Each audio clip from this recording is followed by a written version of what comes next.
नमस्कार दोस्तों, कैसे हैं आप? उम्मीद है अच्छे ही होंगे। दोस्तों, हमारी आज की स्टोरी का टाइटल है माई चाइल्डहुड।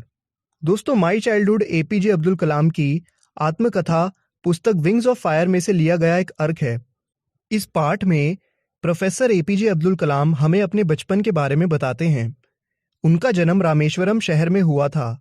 उनके पिता का नाम जलालुद्दीन एवं उनकी माता का नाम आशी अम्मा था। कलाम के पिता ना तो शिक्षित थे और ना ही अमीर, फिर भी वह अक्लमंद एवं दयालु थे। उनकी माता भी बहुत दयालु थी। अक्सर बाहर के बहुत से लोग प्रतिदिन उनके परिवार के साथ भोजन किया करते थे। अब्दुल कलाम के 3 भाई व एक बहन थी। वह रामेश्वरम में मस्जिद वाली गली में अपने पुश्तैनी मकान में रहते थे। यह एक बड़ा पक्का मकान था। उनके पिता हर ऐश्वर्य से बचते थे, लेकिन घर में प्रतिदिन की आवश्यकता की सब वस्तुएं उपलब्ध थी। अब्दुल कलाम तब 8 वर्ष के थे जब दूसरा विश्व युद्ध छिड़ गया। अचानक इमली की गुठलियों की मांग बहुत बढ़ गई। वह इन बीजों को इकट्ठा करके बाजार में बेचा करते थे। उन्हें दिन भर इकट्ठी की गई गुठलियों के लिए 1 आना यानी लगभग 6 पैसे मिल जाते थे। उन दिनों में ये एक अच्छी राशि थी।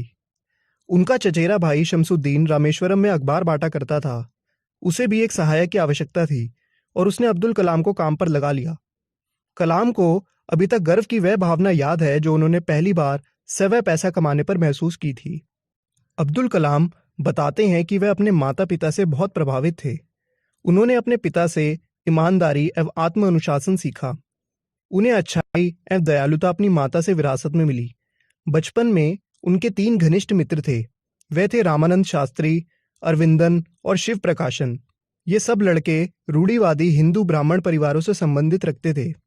बच्चों के रूप में उन्होंने कभी आपस में धार्मिक अंतरों को महसूस नहीं किया। वार्षिक श्री सीताराम कल्याणम समारोह के दौरान कलाम का परिवार भगवान की मूर्तियां ले जाने के लिए नाव का इंतजाम करता था। सोते समय उनके पिता एवं उनकी दादी उन्हें रामायण की कहानियां सुनाया करती थी। एक बार जब अब्दुल कलाम 5वीं कक्षा में थे तो कक्षा में एक नया अध्यापक आया। अब्दुल कलाम अपने घनिष्ठ मित्र रामानंद शास्त्री के साथ आगे की लाइन में बैठे हुए थे। नया अध्यापक एक मुसलमान लड़के का हिंदू पुजारी के लड़के के साथ बैठना सहन नहीं कर सका। उसने अब्दुल कलाम को पिछले बेंच पर बैठने को कहा। अब्दुल कलाम और रामानंद शास्त्री दोनों उदास हो गए। पिछली पंक्ति में जाते हुए अब्दुल कलाम को देखकर रामानंद शास्त्री रोने लगा। इस बात का अब्दुल कलाम पर बड़ा असर हुआ। बाद में रामानंद शास्त्री के पिता ने अध्यापक को बुलाया और उनसे बच्चों के बीच सामाजिक विभाजन का जहर ना फैलाने के लिए कहा। अध्यापक ने इसके लिए उनसे माफी मांगी।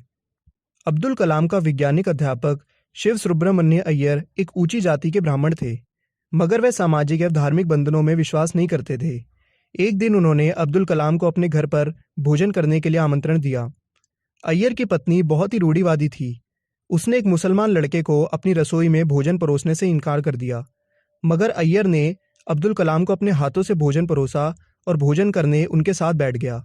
भोजन करने के बाद उनके अध्यापक ने उन्हें अगले सप्ताह भोजन करने के लिए फिर से आने का आमंत्रण दिया। जब कलाम अगले सप्ताह अपने अध्यापक के घर गए तो उसकी पत्नी उन्हें रसोई में ले गई और उन्हें अपने हाथों से भोजन परोसा। अब दूसरा विश्व युद्ध समाप्त हो गया था और भारत की आज़ादी नज़दीक आ गई। सारा देश खुशी के वातावरण से भर गया। अब्दुल कलाम ने अपने पिता से रामनाथपुरम में जाकर पढ़ने की अनुमति मांगी। उनके पिता ने उन्हें जाने की इजाज़त दे दी, लेकिन उनकी माँ बहुत ज़्यादा भावुक हो गई। वह अब्दुल कलाम को भेजने में झिझक रही थी। तब अब्दुल कलाम के पिताजी ने उनकी माताजी को फारसी दार्शनिक खलील जिब्रान का उल्लेख देकर समझाया। उसने उन्हें बताया कि उसके बच्चे उसके नहीं हैं, वह तो जीवन के अपने प्रति इच्छा के पुत्र और पुत्रियां हैं। वह उसके द्वारा आते हैं परंतु उससे नहीं आते। वह उन्हें अपना प्यार तो दे सकती है परंतु अपना विचार नहीं दे सकती, क्योंकि उनके विचार तो उनके अपने हैं। तो दोस्तों, यहाँ पे ये चैप्टर समाप्त होता है। आपसे मिलेंगे अगली वीडियो में। तब तक के लिए